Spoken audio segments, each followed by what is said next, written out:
Salut toi! Aujourd'hui, on se retrouve pour une vidéo tatouage. Donc, j'en avais déjà fait un par le passé, mais je l'ai mis hors ligne parce qu'il ne me plaisait plus et depuis ce temps-là, ça doit faire au moins 1 an et demi, 2 ans. Donc, j'ai eu pas mal de nouveaux tatouages et c'est vraiment une vidéo que vous me demandez le plus. Donc, dans cette première partie, puisqu'on va la faire en 2 parties, je vais vous donner tous mes conseils. Je vais vous montrer certains de mes tatouages et vous expliquer leur signification. Donc, c'est parti! Si jamais t'entends des bruits de chat, non, t'es pas en train de devenir fou. C'est ma gang qui est sortie puis qui se fait entendre. Donc, je pense qu'ils voulaient participer aux vidéos, eux autres aussi.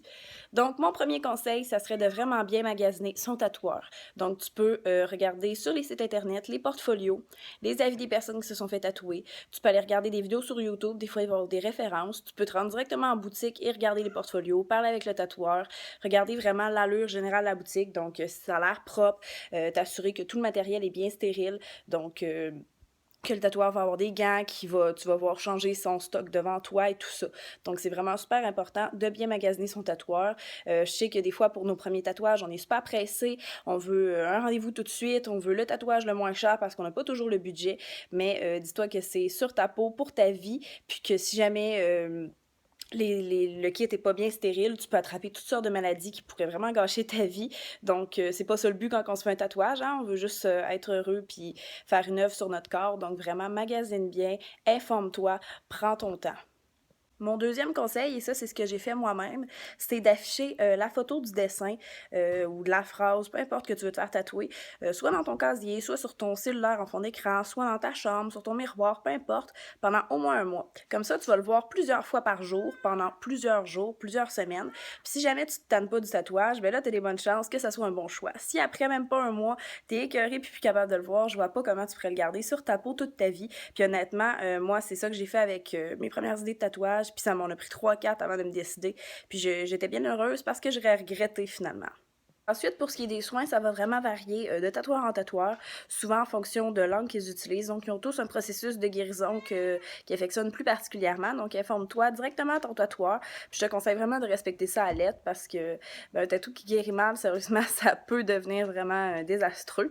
Donc, moi, personnellement, mon tatoueur utilise des pigments. Donc, les pigments, c'est de l'encre concentrée. Donc, ça fait que la couleur ne vieillira pas. Donc, le tatouage a toujours l'air flash, il a toujours l'air récent. Ça donne vraiment de super beaux résultats. La couleur, elle reste vraiment super belle plusieurs années après. Donc, dans le fond, moi, c'est 2 semaines de temps de guérison. Donc, les 3 premiers jours, on met un bandage sur le tatouage toute la journée. Bien sûr, on le laisse respirer quand on est au repos puis qu'on risque pas de l'accrocher.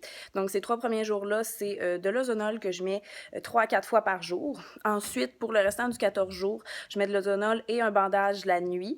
Je mets de l'ozonol le matin un peu quand j'ai le temps. Puis sinon, c'est de la crème hydratante non parfumée tout le long de la journée. Donc, évidemment, pour ce qui est des doigts, donc j'ai plusieurs tatouages sur les doigts à côté des mains. Eux, je les ai laissés avec le bandage beaucoup plus longtemps. Donc, dès que je faisais quelque chose de manuel puis que je risquais d'accrocher les cales. Puis pendant ce 14 jours-là, et ça va être vraiment pareil pour n'importe quel tatouage, il faut pas le mouiller, donc pas d'immersion dans une piscine, dans un bain, peu importe. Quand je prends ma douche, la première semaine, je mets un bandage, donc je mets du saran wrap par-dessus, tout ça pour pas qu'il y ait d'eau. Puis l'autre semaine, je fais vraiment attention à ce qu'il soit pas laissé sous le jet d'eau longtemps, puis j'éponge vraiment plusieurs fois pendant le temps de ma douche avec une serviette délicatement. Ça va être vraiment bien important de le laisser galer, puis de surtout pas gratter ou tirer les gales, même si ça gratte comme la mort, il faut pas y toucher, donc vous laissez le processus de guérison se faire. Donc ensuite, pour ce qui est de la douleur, c'est vraiment la question qui revient souvent. Donc je vais être plate là-dessus, je vais faire comme plusieurs autres personnes ont dû le dire dans leurs vidéos. La douleur, ça varie vraiment de personne à personne.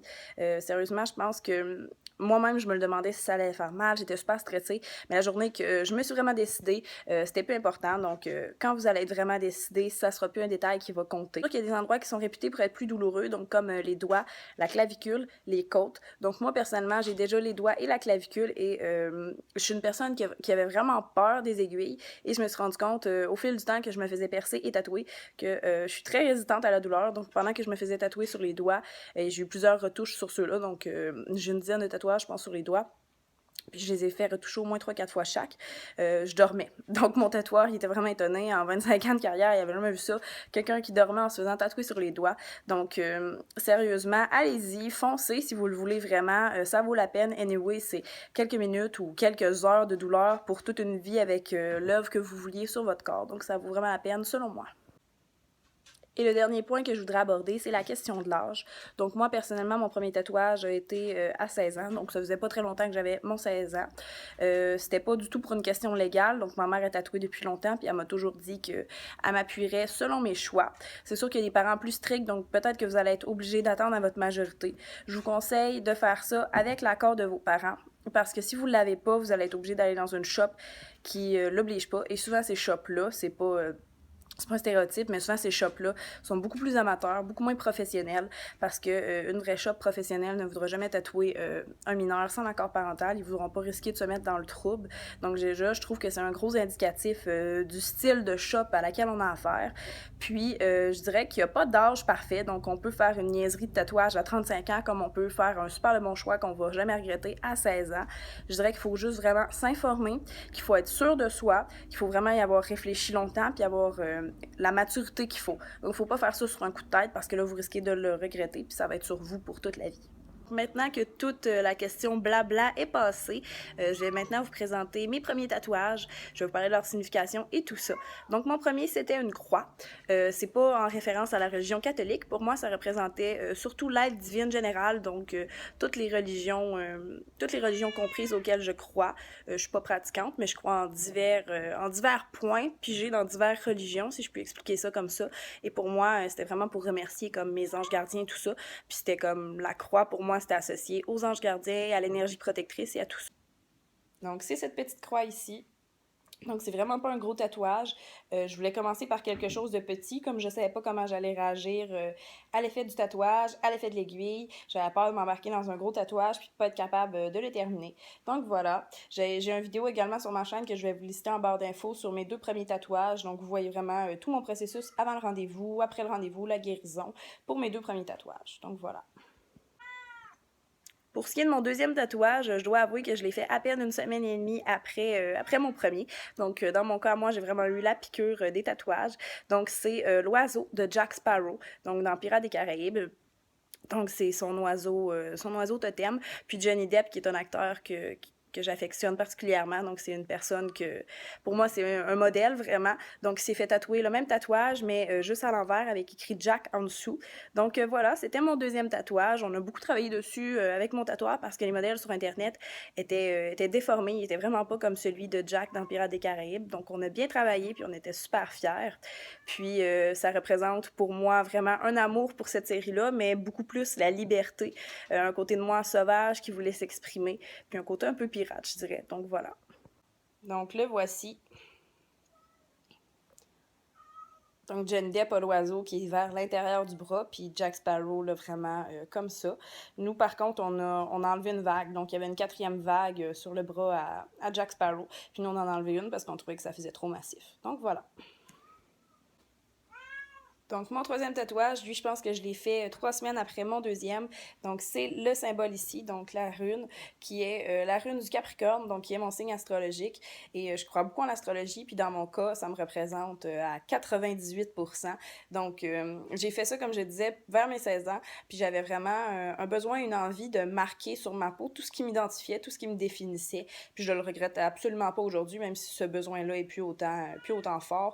Ça va toujours me définir ce que j'ai sur ma peau. Et donc voilà, donc je regrette absolument pas.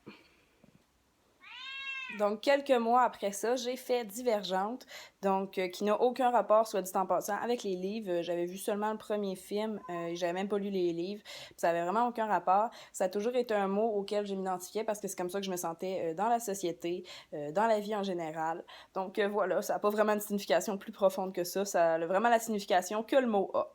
Puis la calligraphie, c'est Gabriola que j'avais trouvé sur un site de calligraphie, puis c'est la même que j'ai utilisée pour 2 autres de mes tatouages.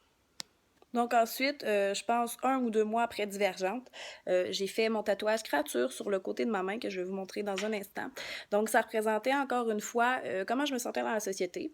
C'est ensuite ce nom-là que j'ai pris sur tous les réseaux sociaux, donc comme vous me connaissez ici sur YouTube, sur Instagram, Snapchat, c'est vraiment devenu mon identité. Mais dans ce temps-là, j'avais commencé à faire de la rescue de reptiles et de rongeurs avec mon copain de l'époque et on avait eu quelques décès. Donc, je cherchais un tatouage qui allait leur rendre hommage, qui allait rendre hommage à tout cet amour-là que j'aurai dans mon cœur toute ma vie pour mes animaux. Donc, je trouvais que créature, c'était le mot qui représentait vraiment tous mes animaux perdus et présents. Donc voilà, c'était vraiment en gros un hommage à eux. Donc le voici. Donc j'ai pris la même calligraphie que pour Divergente, donc Gabriola justement. J'en suis vraiment fière, puis c'est vraiment un des tatouages que j'affectionne le plus. Donc voilà. Donc ensuite, sur l'autre main, j'ai fait Wild Child, qui est dans la même calligraphie que mes deux autres, donc Gabriola encore une fois. Ça représente tout simplement ce que le mot veut dire, donc enfant sauvage, que je vais être un enfant sauvage éternellement. Ça représentait mon non-envie de grandir et vraiment de vouloir rester avec ma mentalité et figée dans le temps comme j'étais. Donc voilà. Donc, il faut savoir que moi, quand j'ai commencé à me faire tatouer, j'ai fait la croix en premier, mais même quand j'étais plus jeune, je me dessinais déjà au Sharpie des croix, des symboles sur les doigts, sur les mains. Donc, les tatouages sur les mains ont toujours été ceux que je préférais. Donc, je pense l'hiver qui a suivi, j'ai commencé à me faire tatouer les doigts. Donc, c'est sûr que c'est une place extrêmement risquée parce que l'encre ne réagit pas comme sur les autres endroits. Le tatouage va devenir avec un aspect vieilli beaucoup plus vite. Souvent, il va être moins précis, il peut baver. Donc, il faut faire plusieurs retouches, mais moi, j'en étais très bien consciente. Mon tatoueur voulait même pas me tatouer au début, justement pour ça. C'est moi qui ai insisté et je le remercie d'avoir accepté. Et finalement, grâce à son incroyable talent et à sa technique qui est pas comme tous les autres tatoueurs, mes tatouages ont quand même très bien réussi. Puis, ça fait 2 ans que j'ai ceux sur mes doigts que je vais vous présenter et j'en suis toujours très satisfaite. Donc, la même journée, j'avais fait 2 tatouages. Donc, le premier, c'est mon cœur sur mon doigt. Donc, qui représentait pour moi que l'amour pouvait être aussi beau que douloureux, aussi salvateur que destructeur. Donc, voilà. Et je le laissais vide parce que ça représentait la lumière dans la noirceur, si vous voyez ce que je veux dire. Donc, voilà. Et le deuxième que j'ai fait, c'est celui juste ici, donc juste à côté de mon pouce, qui est Péorte. Donc, excusez-moi si je le prononce mal, j'ai jamais su comment le prononcer. Donc, c'est une rune du Futark, donc l'alphabet nordique. L'alphabet nordique ou viking, je sais jamais comment le dire. En tout cas, bref, excusez-moi. Dans le fond, Péorte, elle représente le destin, elle représente la clairvoyance, donc dévoiler ce qui est caché, et la sexualité féminine. Donc, voilà. Donc ensuite, j'ai continué sur ma lancée et à un autre rendez-vous, j'ai fait 2 autres tatouages sur mes doigts. Donc j'ai fait ma petite encre qui, pour moi, représente qu'il faut rester ancré, qu'il faut garder le cap, pas baisser les bras. Et ensuite, j'ai fait Féo, qui est juste ici. Donc, c'est une autre rune du Futark. Elle représente le pouvoir, la force et également le bétail. Donc, comme je suis végétarienne, ce point-là était aussi très important pour moi, même s'il est souvent méconnu par rapport à Féo. Et c'est également la rune que Gandalf dessine sur la porte de Bilbon, donc dans le Hobbit. Donc, ça représentait en même temps mon amour pour cette série de films-là, donc que j'affectionne particulièrement. Ouais, j'ai un petit côté geek. Donc, voilà. Donc ensuite, j'ai fait rock and roll sur ma clavicule qui va ce tatouage-là va se connecter avec ma demi-manche qui va venir rejoindre. Donc vous allez voir ça dans les mois à venir normalement. Donc rock and roll c'est vraiment ça veut vraiment dire ce que ça veut dire. Donc c'est mon style de musique favori. J'ai toujours été une rockeuse, j'ai été élevée dans cette culture de musique-là. J'aime vraiment tous les genres, mais ça c'est mon bébé et je tenais vraiment à l'avoir sur ma peau. Donc voilà. La police d'écriture, je me rappelle plus exactement c'est laquelle, mais je l'avais trouvée sur le même site que pour Gabriola. Donc, vous avez juste à taper... c'était sur Dafon. C'était sur Dafon. Donc, sur Dafon, je l'avais trouvé. Et voilà. Donc, ensuite, j'ai fait mon pentagramme. Donc, c'est un pentagramme du bon côté. Donc, c'est pour la protection. C'est le pentagramme anti-possession de Supernatural. Donc, je l'ai fait tant pour son côté ésotérique que pour vraiment mon amour inconditionnel à cette série-là qui grandit avec moi depuis que je suis toute petite puis qui représente vraiment tout ce que j'aime. Donc, encore une fois, la geek en moi s'est exprimée. Donc, voilà. Et j'en suis vraiment fière. C'était mon premier tatou un petit peu plus gros, donc j'étais bien contente. Et pour finir cette vidéo, je vais vous présenter mon tatouage de Free, donc sur les doigts. Donc lui, je l'ai fait dans une police d'écriture un petit peu plus graffiti. Donc j'aimais beaucoup ça et ça représente vraiment la liberté, vraiment mon refus d'être prise dans les cages de la société, dans les cages de la vie, dans les cages que je pourrais m'imposer moi-même ou me laisser imposer par d'autres personnes. Donc c'est vraiment ce sens-là qu'il a. Que voilà, je vais vous montrer fermé. Donc voilà de quoi il a l'air. C'est ce qui va clôturer la première partie de cette vidéo. Restez connectés pour la deuxième partie qui devrait sortir sous peu. J'espère vous avoir donné des conseils utiles. On se dit au revoir et à bientôt dans une prochaine vidéo.